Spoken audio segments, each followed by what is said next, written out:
And from Whispers from Eternity, number 60. With the soft finger touches of my soul intuition, I tuned the radio of my inner perception. At first, I caught only the sounds of nearby experience. Then came a symphony of inner harmony, followed by sweet strains from my heart's orchestra of finer feelings. And then came the swelling chorus of my age-long craving for thee. All these I caught on the radio of my soul as I kept tuning my perception, waiting to catch the whispers of thy voice, O guardian angel of all souls. With infinite patience, I went on tuning my radio. At last, when I was almost prepared to give up further trying, thy song burst upon my heart. Oh, let me broadcast through my every word now the chorus of thy songs. In the reading we have today, the law came through Moses, but truth and grace came through Jesus Christ. This is a very easy reading to use against Moses and in favor of Jesus.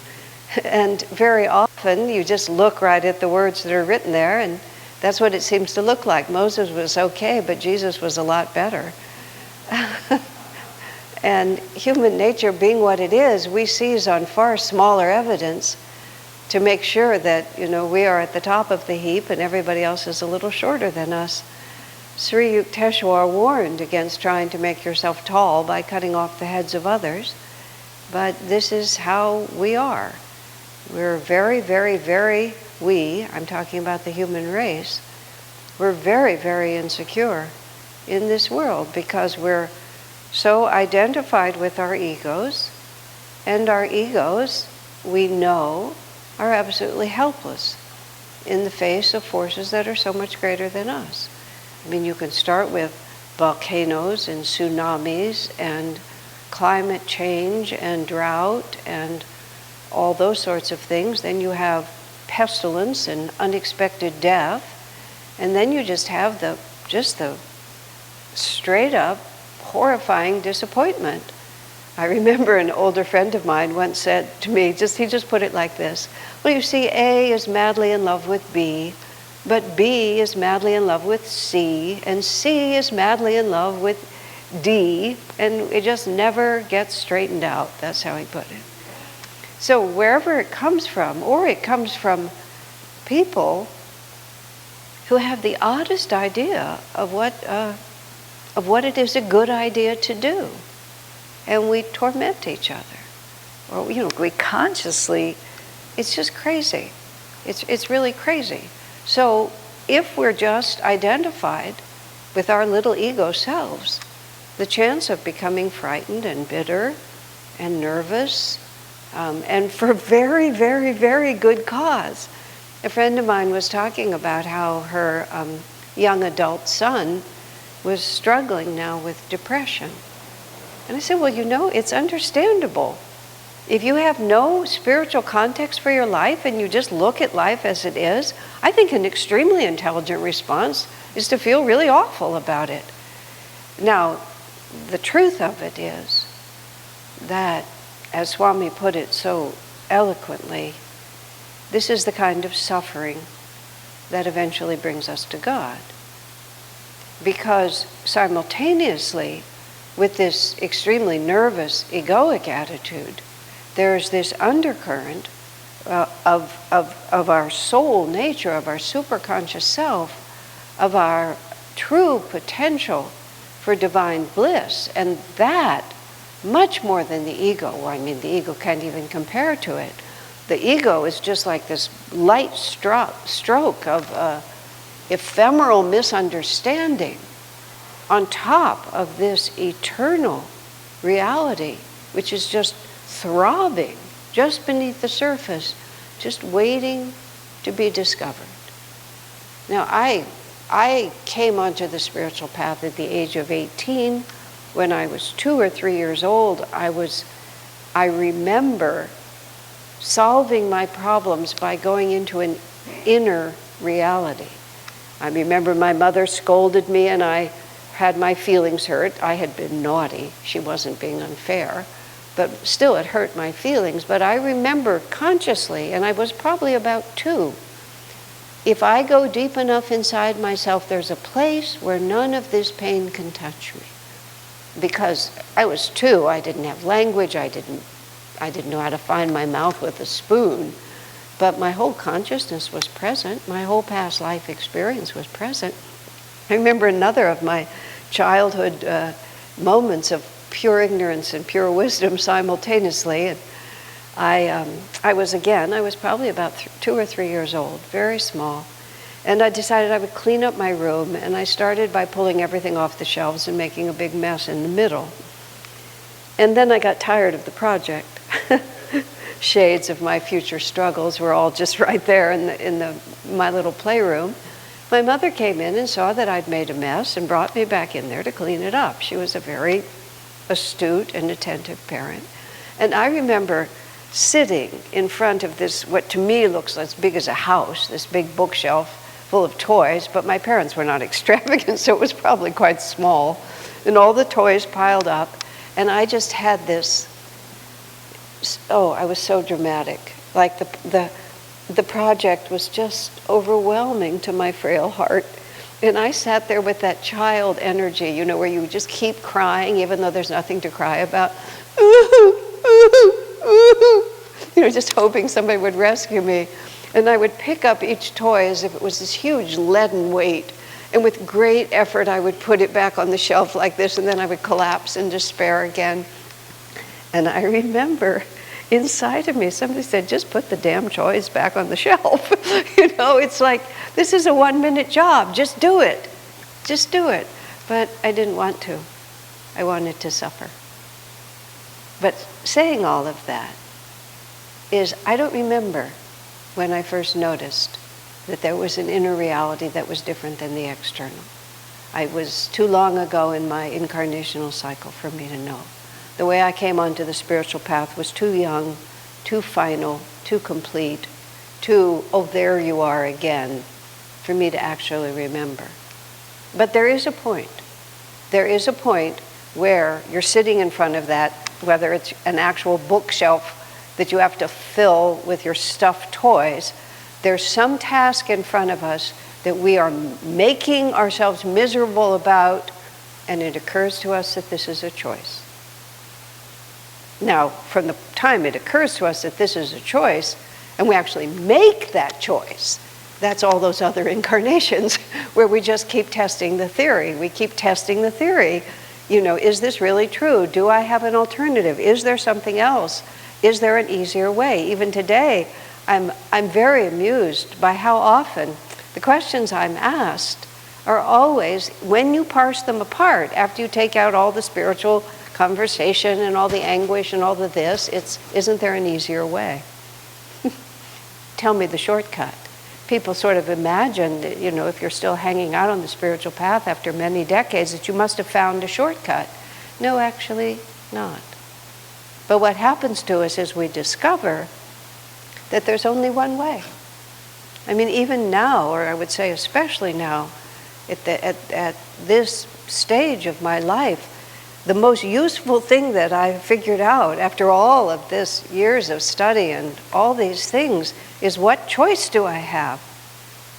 What choice do I have? It's sooner or later, every karmic debt has to be paid.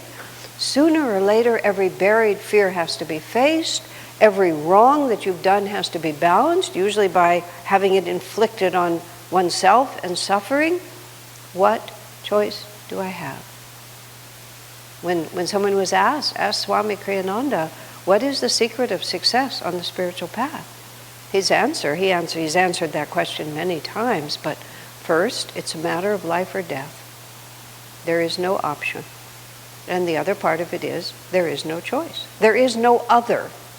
That was why when Peter was asked by Jesus, when everybody was leaving Jesus at the end of Jesus' life, because he told them to eat his body and drink his blood, and as the Bible says, The disciples said one to another, "This is a hard teaching." I love that scene. I absolutely love it because I can really see it happening. I can just see that Jesus is suddenly not making it easy for his disciples. Master said at the end of a master's life, that's often what they do. Swami Kriyananda witnessed it in the last year of Master's life too. He was driving people away. They'd gotten as far as they were going to get in that incarnation, conceivably, and Master knew he was leaving, and he knew he needed a very strong core. He wasn't casting those people out of his heart or out of his commitment to them, but he needed things to be strong enough that they could carry on. And Jesus, goodness, he knew that really tough story was coming for those disciples, and they couldn't be fractured within themselves. They had to be very strong. So he asked Peter, "Are you going to leave too?" And we don't know, did all of Peter's best friends leave? Did Peter's children, father and wife also leave Jesus? It doesn't say. We just don't know. So how likely, how real was that question? Was it rhetorical or was it a real question? Peter's answer, "Where would I go?" And that's what you come to sometimes. It's not that you still are just gloriously standing here knowing, that the Master's promise is true. It's that you know enough to know, where would I go? Where else could I be? Where could I go where the same reality wouldn't just confront me? Because everywhere I go, there I am. That's the thing that we all discover. Wherever I go, there I am. In my experience of taking seclusion, I'm not very good at really short seclusions because she hangs around too long. I need a longer seclusion because it usually takes a few days before she'll go away, and then I can just be free for a short period of time, or freer of her. I mean, I think of myself sometimes in that way. Just there's the ego self that identifies us and keeps us limited, and then there's the real self. So coming all the way back to Moses and Jesus here, regardless of what the real truth of that statement is, and I want to speak of it a little bit, human nature wants to make itself important and wants to make itself safe and better than you. I got the right one, you got the wrong one. I'm the one who's safe, we're the chosen. There it is. I had to smile. In the Festival of Light, which we're going to read in a few moments, there's this wonderful phrase, the chosen people have always been those of every race or nation who with deep love choose thee. Now, in the tradition of Moses, being the chosen people is a big part of the identity that the descendants of Moses have chosen for themselves. But Swamiji is trying to expand that and realize that the reason that they became the chosen people is because they chose God. He's not arbitrary, like you I like, you I don't like. I like the people with white skin, or I like the people with black skin, or dark skin, or whatever. It's just, none of those criteria matter. It's the heart. And the descendants of Moses with deep devotion chose God, and of course he responded. I mean, God is always trying to take care of us, but we have to call on that power to have that happen. But also in the Festival of Light, there's several references to other precious traditions, especially of Christianity. There's a lot of precious traditions of Christianity which are also challenged in the Festival of Light.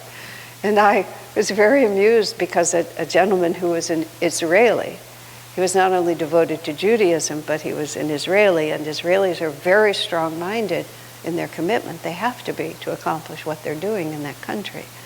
And I admire that. But he just came once here. I think he was the friend of someone. And he was very upset afterwards for the way that Swamiji had disrespected that tradition. I said, "Oh, you just didn't catch all the references to Christianity and to other teachings in which he also dismantled fundamental tenets that are based on Kali Yuga understanding, based on this materialistic, if you're chosen, I can't be. And God has placed favorites, and some of us are loved and some of us are not loved. All of it has to go away. There's a flow of development of our personal spiritual understanding that's also mirrored in the historical development of religions. I'm no expert on all of this, but this is how Swami has explained it. And this is what I was talking about at the beginning. At what point does it occur to us that underneath this very, very fragile sense of self, there's a powerful, invincible self, and that we gradually suffer enough in the vulnerable and try so hard to make that vulnerable invulnerable by equally fallacious methods that finally we suffer enough that we're driven to really find out what is really true. So Swamiji sort of describes the progression of spiritual understanding. First we just suffer, then we become afraid. What is God going to do to me next? Or if we think of God at all, but even if we think of God, we think of him as powerful, and we think of him as very, very threatening. And so all of our spiritual approach is to try to propitiate the divine. Now bear in mind, I'm not just talking about pagan rituals or sacrificing maidens to appease the angry God. I'm talking about the way it develops within us. I'm fundamentally concerned that I'm not worthy. So I have to try really hard to be absolutely good. And this is where I get to heaven or I go to hell. It's a very powerful incentive not to go to hell. And a lot of, when the church had real control over people because they could be excommunicated, they could be sent to hell, they could go to eternal damnation, it was a pretty powerful incentive to behave. And even Teresa of Avila, who grew up to be, of course, a great saint, Saint Teresa of Avila, when she was very devoted, she was a very spiritually minded person, and her family, they were very Catholic, and she was raised very deeply in this. And I think when she was 8 years old, she calculated the odds. She weighed the pleasures of this life against the possibility of falling into sin and going to hell for all of eternity, versus being able to go to heaven and being able to be in heaven for all of eternity. And from all the stories that she'd heard from her family, she realized that the quickest and the best way to get to eternal heaven was to be martyred. So at the age of 8 years old, she convinced her brother, younger or older brother, it was a big family, and they just went off to look for, they went off to the Crusades or to whoever was fighting, or to go find the infidel, whoever the infidel was at that point, and in the hope that they could get their heads cut off and they could just go straight to heaven. They were just going to skip the whole middle part, which was life. Just skip it and just get martyred. But like little children, their plans were not really well thought out, and their father found them on the road and brought them home. But it was a very, very reasonable thing to think, because God is terrifying, right? And so after we start being afraid of God, then the next thing we get is we make order out of that fear. That's where the law comes. And it becomes clear. You don't have to be afraid, but you do have to obey. So then it becomes this sort of understanding. And Moses and Jesus, this is symbolic, because this is what we go through. Okay, but now I know I don't have to be afraid, because I know what the rules are, and I follow the rules. And it's very helpful to be at the beginning on the spiritual path where it's extremely clear cut. This is what I do, this is what I don't do. And it's at one point, early on in Ananda, somehow or another, some Catholic materials came into our hands, and my friend Shivani and I were looking at it. Shivani and I both come from Jewish families. She actually was extremely devoted to Judaism, but the element of Judaism that she was in would not ordain a woman as a rabbi. And so she couldn't fulfill her aspirations through that, and that's part of what led her eventually to become a founding member of Ananda. But we're going through this Catholic book of some kind, and it has a prayer for every day, for every situation. Just everything is spelled out, and every question is answered, because once you start answering questions, you have to keep answering them. Like at what point I won't go into it, but you have to keep answering them. And I looked at that book and I looked at Shivani. I said, Shivani, many incarnations ago, did you write this? Because it just seemed like her to me. I mean, I don't know, it's reasonable that she did, but you have to start explaining the law. So if it's this, if it's that, my Catholic friends, tell me about how when they were little children, they used to go around the neighborhood collecting money for pagan babies, to help pagan babies be baptized so they wouldn't have to go to hell if they died. I mean, because then they go into limbo, and then recently apparently limbo was dissolved. So, I mean, the natural question is, what happened to all the babies that were in limbo? One of our friends said, oh, they gave them all to the Hindus to be reincarnated.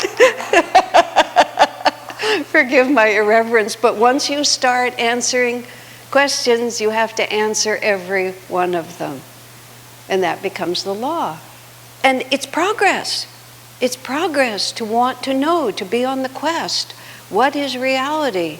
What is really true? And that's my quest.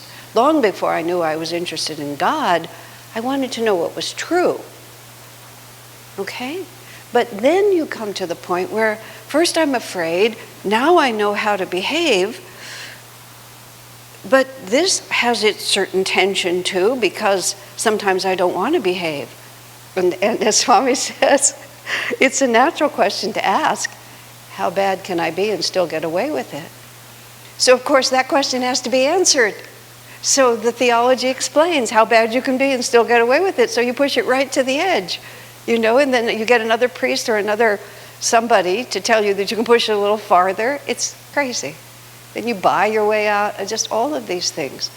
And after a while, that force within us just keeps throbbing, and we begin to think, this is not really quite where it is. So at the stage that when Moses came, and Moses was the avatar to the Jewish people, they had been enslaved. Their whole culture had been dismantled. If you read in the Old Testament, he takes them out into the desert, he goes up onto Mount Sinai, he gets the tablets, he brings it down. I mean, it's really, some parts of the Old Testament are pretty hard to take, but other parts of it are pretty nice. When Moses is getting those tablets, it's pretty great. But the poor people that he's serving, as soon as he pulls out for a minute, they have no context. And because he was an avatar sent to these people who were trying to love God, but whose culture had been dismantled by slavery. So he had to put them back in order. And it was also way in the past, at a different yuga. So he had to put them in order. So the laws were just what they needed. But for the soul, we have to keep moving. And for the flow of spiritual understanding on a planet, when it goes up and down through different yugas, and when revelation, Moses himself was a master. He was a pure avatar, and many of those he served were at his level. But the job he had to do, it's different than consciousness, the job he had to do. He established a true Sanatana Dharma religion, which is what Judaism is. But he got more and more confused. And it was time to elevate it. Now we've risen to another stage of understanding. Either the planet is changing or the devotees, the disciples, are changing. So a new teaching comes. And the next stage, the external, it represents the internal. The next stage is more than just obedience to the law. The next stage is the actual experience. Now, of course, Moses had that, his disciples, his advanced disciples had it. It's not about individuals, it's about a flow. And the next stage it's truth and grace. Grace is the power given to us by God to rise into the experience of that which is. So after we have ceased to be afraid and have begun to behave, the Sabbath was made for man. It's a means to an end. Obedience is not the end of the story. It's grace. And after grace comes the revelation of truth. And so the Bible expresses it this way. Moses brought the law, truth and grace came through Jesus. Not because one was greater, but each served in their own way, and together they create this extraordinary flow of understanding that we can have truth and grace through Moses because he was an avatar. He can give it to us.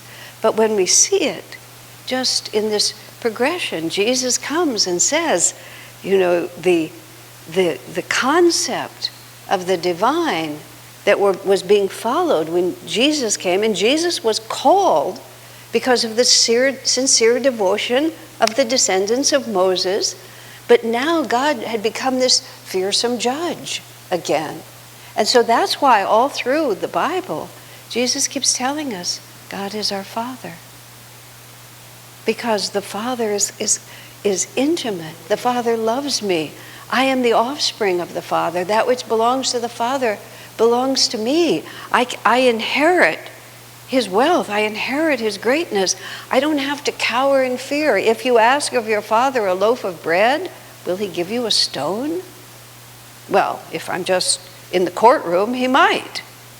But if I'm in my own home with my own Father, of course that's how He'll feel about me. That's the truth.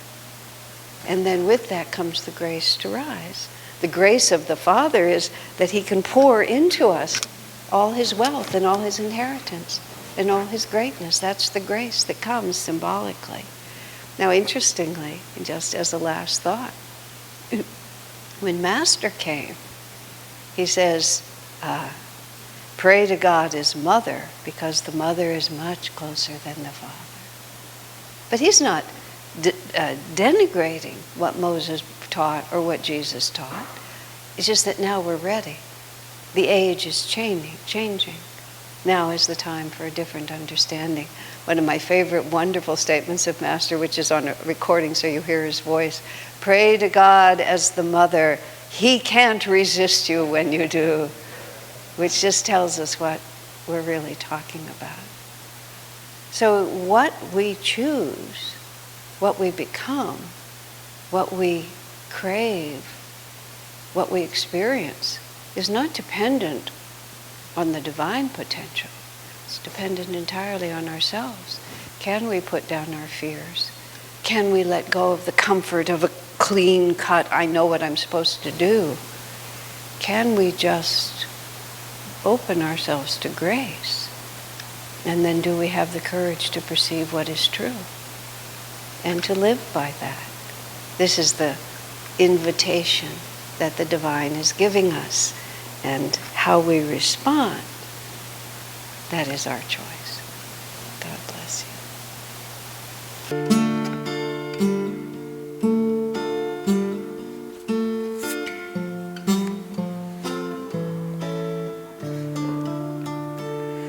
There lived a tender maid in a far-off country. The strangeness of this world made her sigh. Her friends asked their fathers for money and clothes, but all she could ask was, why?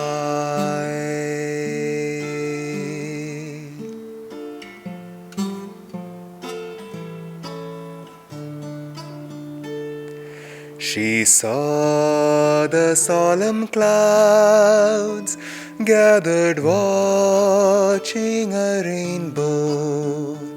The bright rays of their joy filled the sky.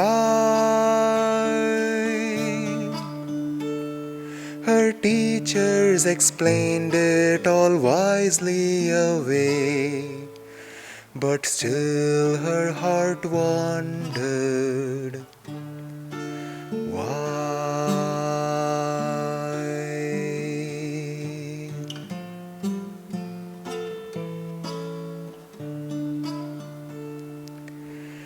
She saw the solemn stars thrill the night with their gladness. They seemed some wondrous truth to imply.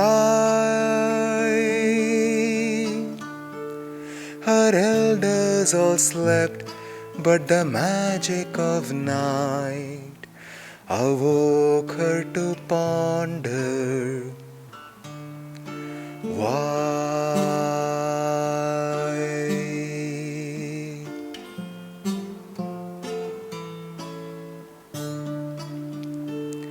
She saw Mother smile as she tended her baby, a widow weep that love had to die.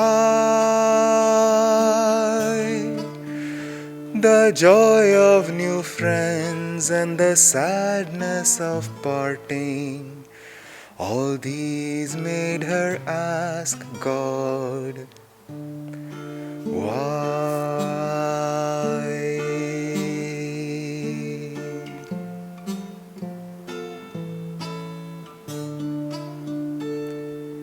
One night into her heart stole the secret of oneness, a bond not even time can untie. For love then possessed her and made her his own. In love she at last learned why.